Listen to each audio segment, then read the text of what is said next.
Nesse domingo a gente termina a série de sermões preparando o terreno e eu queria compartilhar com vocês hoje a palavra de Deus sobre o tema pescadores de homens. E eu convido você a abrir sua Bíblia no Evangelho segundo Marcos, capítulo 1.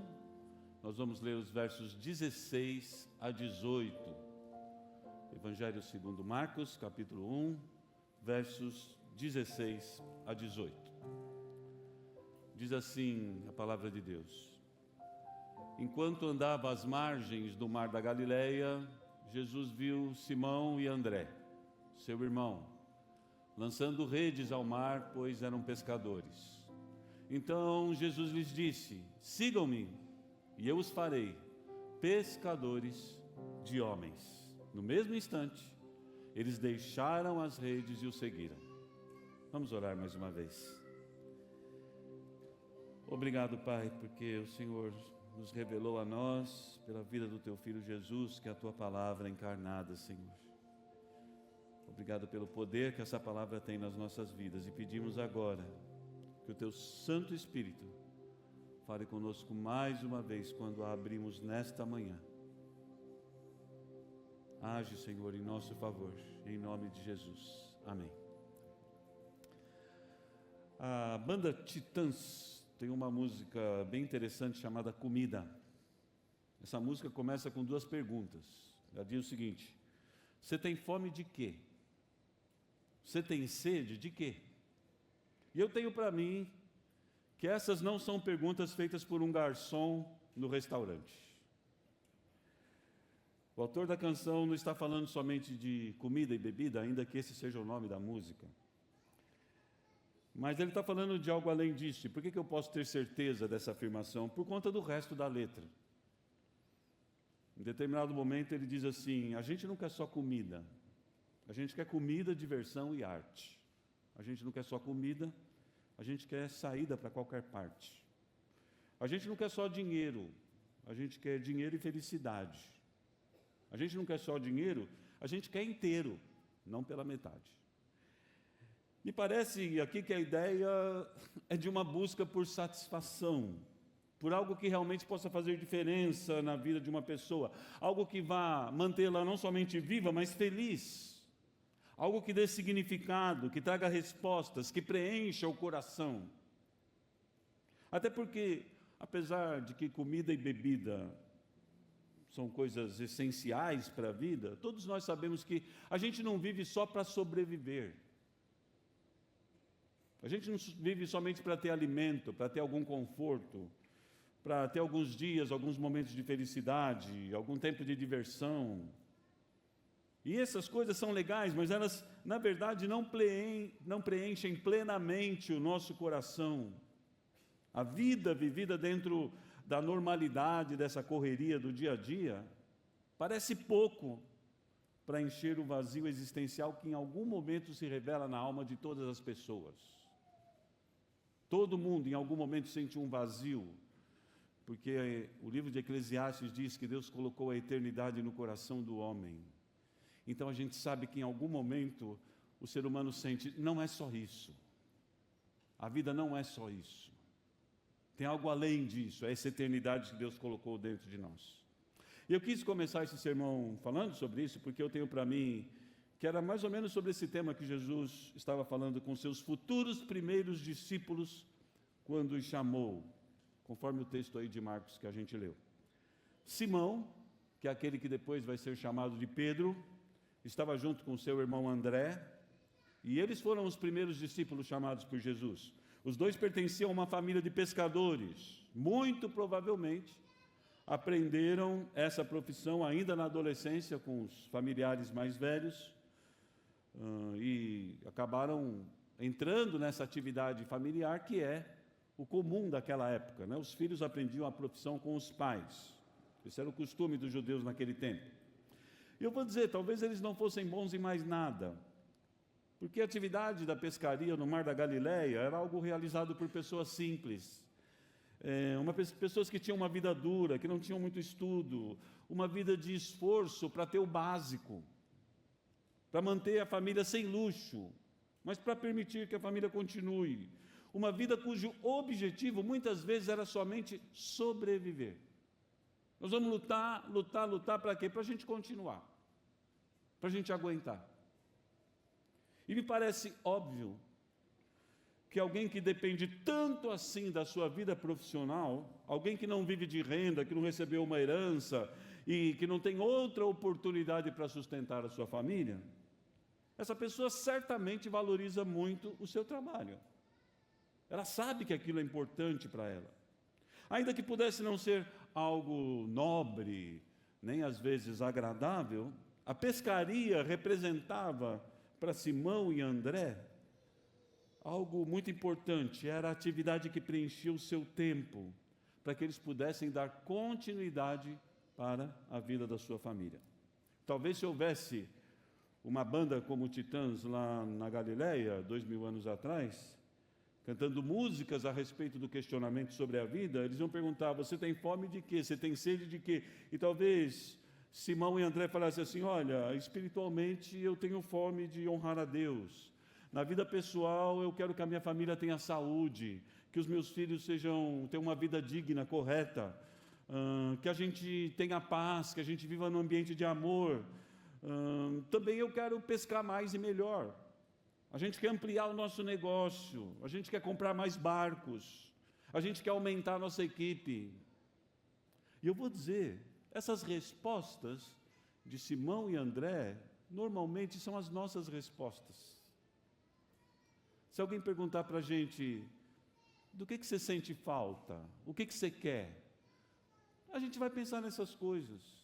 Uma vida de devoção a Deus, uma vida de paz familiar, de crescimento profissional, não é assim? São essas coisas que a gente quer, são essas coisas que estão dentro de nós, dizendo assim: quero mais, quero mais. E é sobre isso que eu quero pensar com você nessa manhã. Assim como a pescaria preenchia grande parte da vida de Simão e André, o que tem preenchido a sua vida hoje?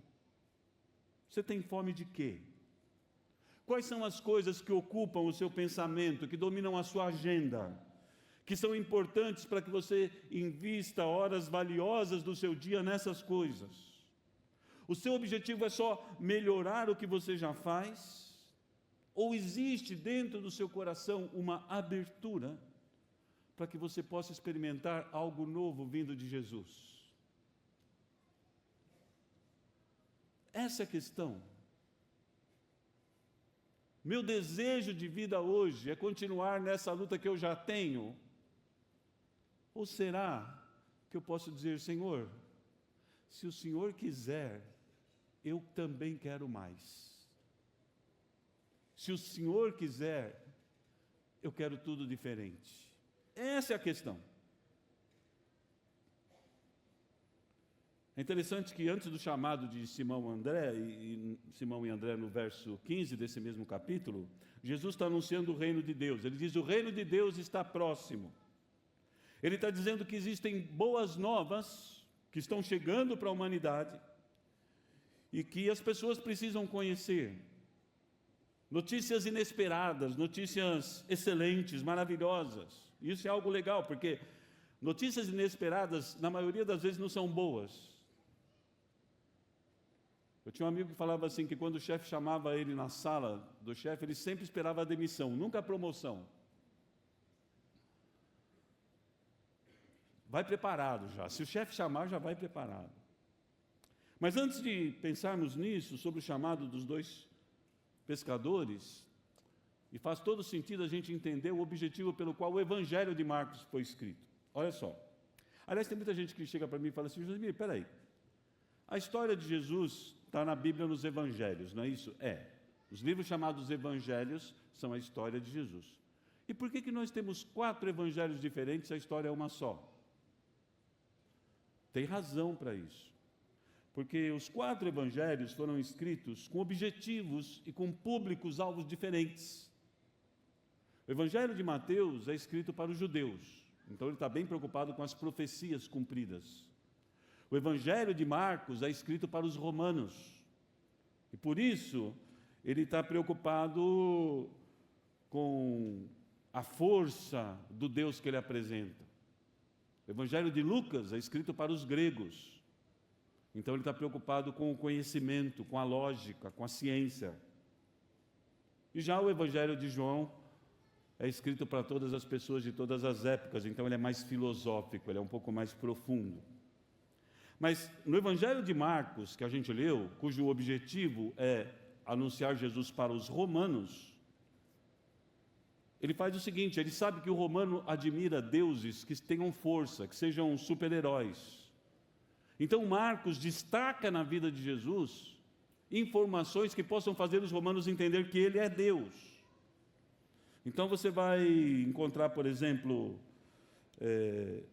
Jesus expulsando demônios, Jesus curando doenças, Jesus perdoando pecados, Jesus fazendo coisas que só um Deus poderia fazer. Você não vai encontrar no Evangelho de Marcos muitos ensinos de Jesus, porque o romano não estava preocupado com o ensino, ele estava preocupado com a força, com o domínio. Então ele vai mostrar, você conhece alguns deuses que você acha que são verdadeiros? O Deus que eu te apresento é muito melhor, ele é muito maior. E aí ele faz o seu relato baseado no seu público-alvo. Então, nesse evangelho, Marcos mostra não somente esse poder de Jesus, mas a autoridade de Jesus. Jesus tem autoridade, aliás, para chamar quem ele quiser. Ele chama e as pessoas vêm. Por quê? Porque ele tem dentro de si uma autoridade divina. Então, a gente leu aqui que Jesus estava passando pelo mar da Galileia, que você já sabe que não é um mar de água salgada, é um grande lago, o lago de Genezaré, que eles chamavam de mar da Galileia, que era um ótimo lugar para se pescar. E a pescaria que se realizava ali no mar da Galileia não era com vara, como a gente vê aí nos pesqueiros do interior de São Paulo, Era pescaria com rede. Eles jogavam a rede redonda assim, ela se abria e depois eles puxavam a rede com os peixes. Então Jesus vai nesse lugar onde Simão e André estão trabalhando, e aí Jesus faz para eles um convite e uma promessa. Qual é o convite? Sigam-me. Simples assim, rápido, direto, sigam-me. E qual é a promessa? Eu vou fazer de vocês pescadores de homens. Esse convite, siga-me, é mais do que você ser alguém que admira outra pessoa, que tenta imitar. Esse verbo aqui não significa só você decidir aprender mais com alguém. Não, esse verbo siga-me aqui é o seguinte: deixa tudo e vem comigo. É isso que significa esse verbo.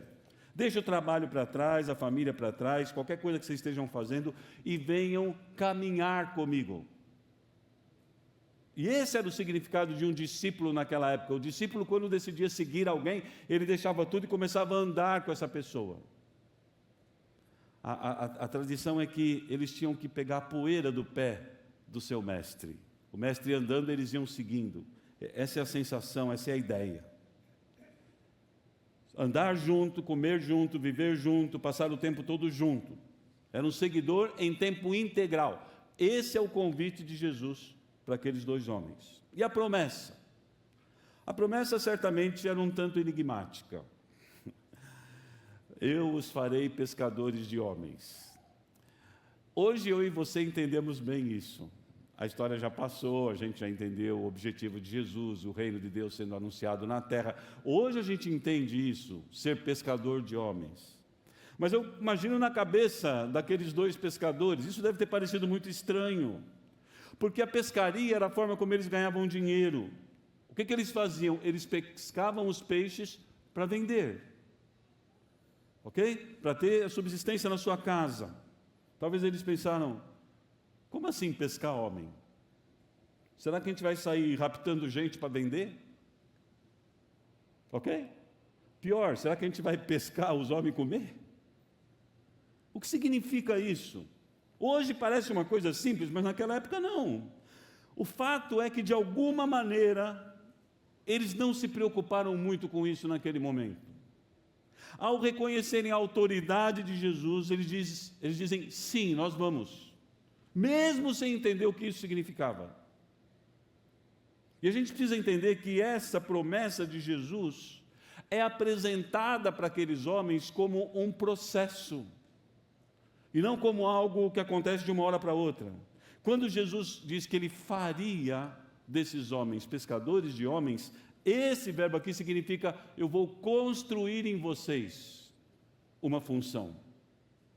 Eu vou acrescentar um pouco de cada vez na vida de vocês para que vocês possam realizar essa atividade. Não era algo automático, ou seja, eles precisariam andar com Jesus para que pudessem aprender a pescar homens. Isso seria algo sem um prazo previamente definido. Era um desafio proposto por Jesus para aqueles homens que poderiam experimentar um tempo de dedicação integral da sua vida, sem prazo. Você vai me seguir e eu não vou te dizer até quando. Eu vou te formar para que você aprenda a pescar homens, mas é daqui para frente e eu não vou te dizer até quando. E eu preciso pensar nisso, porque o chamado de Jesus para cada um de nós é feito como um convite para uma aventura. E é uma aventura que ele não diz como vai ser. Ele não diz assim: ó, eu vou te chamar e vai ser assim, assim, assim, vai acontecer isso, vai acontecer. A gente não sabe. A gente recebe um chamado aberto. Jesus simplesmente diz assim: siga-me. E ele não me entrega um manual dizendo assim: olha, em cada situação eu vou fazer isso, você vai resistir a isso, você vai aguentar, eu vou te dar essa alegria. Nada disso, ele não explica. E é por isso que responder ao chamado de Jesus é algo que exige fé. Porque fé é acreditar numa coisa que a gente não pode explicar, nem entende, nem pode provar, a gente simplesmente acredita. A vida de um seguidor de Jesus nos traz bênçãos que nenhuma outra pessoa no mundo pode imaginar. Mas ela também nos traz lutas e desafios que muitas vezes são difíceis de enfrentar. E ninguém sabe exatamente como isso será, nem a gente, nem aqueles dois pescadores. Mas o fato é que a autoridade de Jesus e a verdade que ele anuncia no poder do Espírito Santo nos fazem crer. E aí a gente decide segui-lo. E eu vou pensar que é até importante que ele não diga o que vai acontecer, porque senão a gente poderia dar um passo atrás, né? Você fala assim: ó, me siga, porque aí pode acontecer isso. Opa, isso eu já não quero, não. Você vai ter que abrir mão disso. Opa. Eu vou mudar a sua vida nessa área. Opa, então é melhor que ele não diga mesmo. Mas a autoridade dele nos faz dizer sim. E quando isso acontece, a gente deixa coisas para trás. Atividades profissionais, convicções sociais, religiosas, pecados. A gente deixa coisas para trás para seguir a Jesus. Certeza de conhecimento. Eu sei, esse assunto eu domino, isso eu sei. Depois a gente vai falar: acho que eu não sei. Tantas outras coisas que estão dentro dessa decisão de caminhar com Jesus, sendo discípulo do nosso Mestre. Eu me lembro quando Jesus me chamou para largar meu emprego e me dedicar integralmente ao ministério. Não sabia como seria, eu estava bem empregado, numa empresa financeira que era a primeira de um ramo de negócios no Brasil, que era negociar créditos imobiliários, e aquela empresa tinha sido recém-constituída. Eu era o funcionário número 1, meu crachá era número 1, e eu tinha chance de crescer muito ali, estava preparando o meu MBA, e aí Jesus me chamou para largar minhas redes, e eu fiquei com medo. Eu já contei essa história para algumas pessoas aqui. Eu fui falar com o Dr. Russell Shedd, que era um professor aqui da Faculdade Teológica, e eu falei assim: Dr. Shedd, e se eu largar tudo para seguir a Jesus assim? E se as minhas filhas passarem necessidade? Porque a escolha é minha, não é delas. Aí o Dr. Shedd falou assim: você tem algum amigo rico? Eu falei: tenho. Ele falou: quando você vai almoçar com esse amigo, ele paga a conta ou pede para você pagar? Eu disse para ele: ele paga. Ele falou assim: então, se Deus te chamar para almoçar, ele também paga a sua conta. Bom, não é? E eu acreditei. E eu vou dizer para vocês: Deus tem pago muito mais que a conta. Todos os dias, a graça de Deus, as misericórdias do Senhor, valem mais que qualquer outra função que eu pudesse exercer da minha vida. O fato é que Deus nunca vai desamparar aquele que Ele chama. Ele não vai dizer como a nossa vida será num primeiro momento, mas Ele vai cuidar de nós todos os dias, como fez com Simão, como fez com André e com cada um de nós, dando para a gente muito mais do que a gente precisa. Ele é bom, Ele é maravilhoso, e eu agradeço todos os dias ao Senhor pelo cuidado dEle, porque Ele me chamou para pescar homens. Mas isso foi um processo, que já tem uns 30 anos. Até hoje Deus continua me preparando para pescar homens.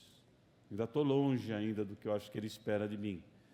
Tem muita coisa para melhorar, mas Ele continua nesse processo, nessa caminhada, porque eu não estou pronto ainda, mas Jesus nos chama para uma jornada de aprendizado, para um caminho que nós não conhecemos, mas que quando a gente diz sim, Ele começa a agir na nossa vida e só vai terminar essa obra no dia da nossa morte. Até o último dia Ele vai estar trabalhando na gente. A gente não vai receber o diploma, pronto, está aí, o super pescador de homens, está formado. Não, a gente vai até o fim. E assim foi com Simão e André. Eles ouviram o chamado de Jesus, decidiram aceitar esse chamado e começaram sua aventura de fé que se estendeu até a morte deles. E só um detalhe aqui nesse texto é que o verbo que diz assim, eles deixaram suas redes, ele está no grego num tempo verbal que a gente não tem na língua portuguesa. Esse tempo verbal é um passado que é definitivo. Não é assim, eles deixaram as suas redes, mas um dia eles podem voltar de novo a pegá-las. Não, é um tempo verbal que assim, deixou de uma vez por todas, ok? Definitivamente, não tem volta. Eles deixaram isso para trás. Eles tomaram um novo caminho, uma nova rota de vida, uma nova direção. E diante disso, dessas coisas que a gente está vendo aqui, eu queria considerar com vocês pelo menos 3 verdades que a gente precisa ter na nossa mente ao estudarmos este texto. A primeira coisa é que só existe uma pessoa com essa autoridade de chamado em todo o universo. Essa pessoa é Deus. Só existe alguém que pode chegar para um outro ser humano e dizer assim, olha, deixa tudo para trás e vem atrás de mim, porque eu vou mudar a sua vida e vou fazer de você alguém melhor. Não existe nenhuma empresa, nenhum grande líder, nenhum político que possa nos garantir as coisas que somente Deus garante.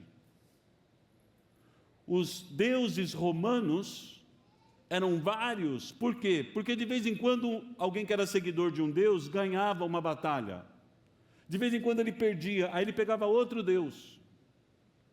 De vez em quando esse deus ia bem, aí de vez em quando não dava certo, ele pegava outro deus. E é por isso que tem pessoas que têm muitas imagens, sabe? Esse é o santo que me ajuda nisso, esse me ajuda nisso, esse me ajuda nisso, esse me ajuda nisso. Os romanos eram assim. Nas suas casas eles tinham diversas imagens de deuses. E Marcos diz assim, existe um Deus que tem autoridade sobre todas as coisas. Ele é suficiente para qualquer demanda. Só Ele pode te garantir um destino muito melhor, uma vida que vai te satisfazer, que vai tirar essa fome existencial de dentro de você. É só Ele. A única pessoa que pode te desafiar dessa maneira e cumprir a sua promessa é Deus. Então a primeira verdade é que se Marcos diz que somente o Deus Todo-Poderoso pode fazer isso, e ele está apresentando Jesus, a primeira verdade é, Jesus é o único Deus. Não existem outros deuses. Jesus não é apenas um grande mestre, um grande líder, um personagem histórico interessante, sábio, não. Ele é muito mais que isso. Jesus é Deus, o Deus encarnado que tem autoridade sobre os céus e a terra. Esse é Jesus. Segunda verdade, Jesus chama pessoas para o seguirem, porque Ele realiza o seu propósito no mundo por meio dos seus seguidores. E isso é legal. Talvez você não tenha pensado nisso até hoje. Olha aqui, ó. Jesus podia fazer tudo sozinho? Jesus podia edificar o seu reino sobre a terra sozinho? Sim ou não? Sim. A gente diz que sim, porque a gente pensa assim, se ele é Deus, ele pode, né? Mas a Bíblia nos mostra que isso é verdade. Aonde que eu posso procurar na Bíblia e ver claramente que Jesus pode fazer tudo sozinho? Em que texto da Bíblia que isso está bem claro? Sabe aonde? Na criação do mundo. Na criação do mundo, diz que tudo que Deus criou, Ele criou pela palavra. Lembra disso? Tudo que Ele criou, Ele falava assim, haja luz e houve luz. Haja terra e apareceu a terra. Haja animais e aparecem os animais. Ok? O Evangelho de João vai nos dizer que essa palavra tem nome. Quem é essa palavra? Jesus. Diz assim, a palavra, o verbo, se fez carne e habitou entre nós e vimos a sua glória. Essa palavra criadora tem nome. Essa palavra é Jesus de Nazaré, aquele que tem poder para criar tudo apenas falando. Ou seja, ele podia construir o seu reino na terra sozinho. Mas ele faz aqui uma opção de não agir dessa forma. Ele decide nos envolver nesse seu plano de expansão do reino de Deus. Isso para nós é um grande privilégio, mas mais do que um privilégio, é uma grande responsabilidade. Ele não quis revelar todo esse poder a todo momento, não, ele falou assim, eu vou deixar que os meus seguidores participem dessa aventura. Eu e você não fomos chamados apenas para sermos salvos, para termos os nossos pecados perdoados. Se você pensa isso, que Jesus me alcançou para me salvar, também, mas não foi só para isso não. Eu sempre digo isso para quem não entende isso direito, eu digo assim, se o objetivo de Deus na sua vida fosse só te salvar, no momento que você era salvo, você já ia para o céu, já cumpriu o objetivo dele. Por que Ele nos deixa aqui? Porque Ele quer nos desenvolver nesse chamado de sermos pescadores de homens. Ele quer nos formar para essa obra. Eu e você fomos chamados para isso também. E a consciência desse chamado deveria fazer a nossa vida assumir prioridades diferentes no nosso dia a dia. Então, primeiro, Jesus é Deus, tem autoridade para te chamar. Segundo, Ele compartilhou comigo e com você a implantação do seu reino na terra, ok? Terceiro, ser cristão significa estar disposto a largar tudo para seguir a Jesus. E essa é uma verdade que está sendo um pouco omitida nesse tempo. Talvez porque não colhe bem, não pareça muito politicamente correto largar tudo para seguir a Jesus. Está exagerado, né? Está exagerado. E eu vou dizer para você, tem muitas igrejas ensinando uma coisa que é mentira. Eles dizem o seguinte, se você seguir a Jesus, Deus vai te dar tudo. Isso é uma mentira, ok? Isso não está na Bíblia. A Bíblia é o contrário. O propósito de quem está ensinando isso, se você seguir a Jesus, Deus vai te dar tudo, é apenas encher igrejas. Porque essa é uma mensagem que todo mundo quer ouvir. Opa, alguém vai me dar tudo. Não, isso não está na Bíblia. O que nós aprendemos com Jesus é que se eu decido seguir a Jesus, eu devo estar disposto a deixar tudo por Ele. Sacou? Não é eu vou até Jesus e recebo tudo, não, é eu deixo tudo para ir para Jesus. É o contrário. É uma disposição de abrir mão de coisas que para mim são importantes hoje, para que eu possa cumprir o meu propósito como filho de Deus na terra. O nosso chamado é para uma vida de fé. É acreditar sem ter certeza. é ouvir uma voz e dizer assim: isso é de Deus. E a partir da consciência desse chamado de Deus e crendo quem Ele é, renunciarmos às coisas que são importantes para nós. Às vezes convivência com família, às vezes emprego e tantas outras coisas. Eu vou dizer para você, eu já vi gente arrependida por ter constituído uma família, já vi gente arrependida por ter escolhido uma profissão, estudado um determinado assunto. Eu já vi gente arrependida por ter decidido trabalhar numa empresa, por decidir mudar para uma cidade, mudou e depois se arrependeu. Mas eu nunca vi ninguém arrependido por ter decidido seguir a Jesus. Nunca vi. Alguém que diga assim: onde eu estava com a cabeça quando eu segui a Jesus? Nunca vi. Aliás, o contrário. O que eu vejo é que a pessoa que começa a seguir a Jesus, ela quer contar isso para as outras pessoas. Cara, é muito legal seguir a Jesus. Fica até chato às vezes. O cara liga para perguntar o preço do tomate, você fala: o tomate eu não sei, mas o valor de Jesus. Tamanha satisfação que Deus nos dá. Então, para terminar, eu quero que você pense comigo numa coisa que está por detrás dessa situação do chamado de Simão e André. Os pescadores pescam peixes, para que ao retirar os peixes da rede, esses peixes venham a morrer, ok? Quando você tira o peixe do mar, ele morre, tá? E aí, eles mortos podem alimentar para que eu continue vivo. É assim, não é? Tira um peixe, o peixe morre, eu como o peixe e eu continuo vivo, ok? O peixe pescado morre para que alguém viva. Aliás, guarda essa frase que ela é importante, mas eu preciso agradecer aqui ao César Targa e a Gisele, que essa semana fizeram um peixe delicioso para mim. Aliás, 2 peixes, eu comi um dia na janta, outro dia no almoço. Estava ótimo, viu? Se vocês estão por aí, obrigado. Mas voltando aqui, ok? O peixe morre, eu como e vivo, beleza? Eu comi tudinho o peixe, gente, estava ótimo. Chamado de Jesus é o contrário disso. É o contrário da lei da subsistência.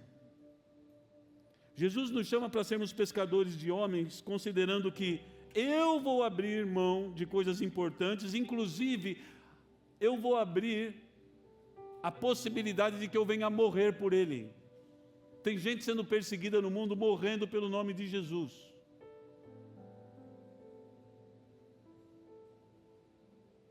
Na pescaria normal, o pescado é o produto que dá vida ao pescador. No reino de Deus, os pescadores são aqueles que dão as suas vidas para que o pescado que está morto no domínio do pecado e no mar do diabo, para que ele saia e tenha vida. É o contrário. Eles não tinham ideia, Simão e André, quando ouviram isso. Você não vai mais se alimentar do peixe, mas a sua vida vai ser alimento para que os peixes, que são os seres humanos dominados pelo pecado e pelo inimigo das nossas almas, que é o diabo, para que eles possam sair desse mar, para que eles possam ter uma vida nova, para que eles possam ser transformados, para que eles tenham vida eterna. E aí, nessa pescaria, ao contrário, os efeitos não são passageiros, eles são definitivos, porque quem pescava tinha que pescar todo dia, porque o peixe de hoje já não dava para depois de amanhã. Mas o peixe, homem, nascido pelo chamado de Jesus, esse tem vida eterna. E a Bíblia diz vida em abundância, não passa mais fome de nada. Por isso que Jesus diz: aquele que comer de mim mesmo vai ser saciado. Aquele que beber da água que eu lhe der, jamais terá sede. É uma pescaria ao contrário. E foi Jesus que nos deu esse exemplo. Porque alguém pode dizer assim: ah, mas ele chama a gente por uma coisa tão difícil, tão grandiosa. Mas isso não é fácil. Claro que não.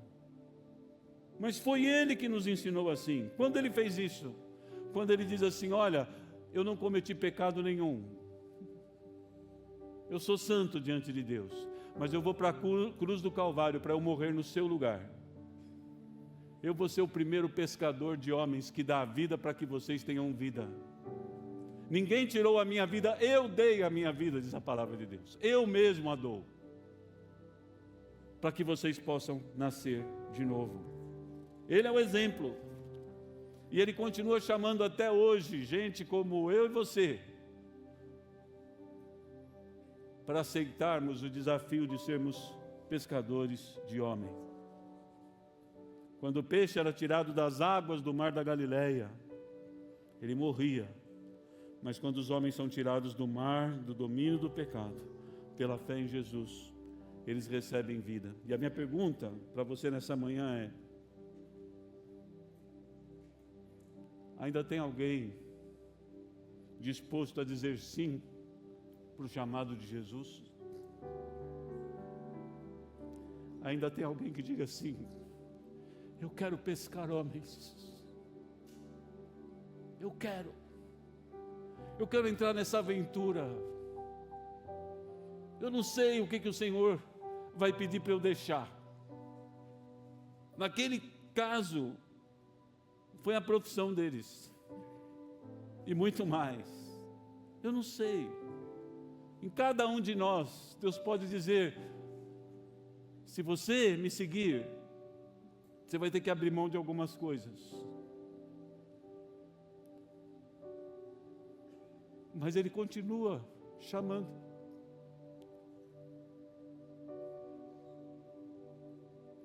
Há uns 30 anos atrás eu compus uma música que eu quero compartilhar com vocês hoje. Foi uma das canções que o grupo de louvor da IBP apresentou no ano passado, naquela noite que a gente celebrou os meus 60 anos. E eu escrevi essa música pensando naquele dia que, num culto da fogueira, lá no Palavra da Vida, o pastor Haroldo Reimer pregando, disse assim: quem está disposto a se colocar nesse lugar de seguir a Jesus, independente do preço que Ele venha pedir? E enquanto a gente vai cantar, eu queria que você estivesse pensando nisso, porque hoje o meu apelo não é para o perdão dos pecados, mas o meu apelo é para a dedicação de vidas, para que você diga sim, se o Espírito Santo estiver falando no seu coração hoje, que você diga assim: Senhor, sim, eu vou te seguir. O que o Senhor vai fazer com a minha vida eu não sei. Esteja consciente disso. Se você disser sim ao Senhor, você entrega a direção da sua vida na mão dEle. Mas Ele continua chamando a mim e a você para isso.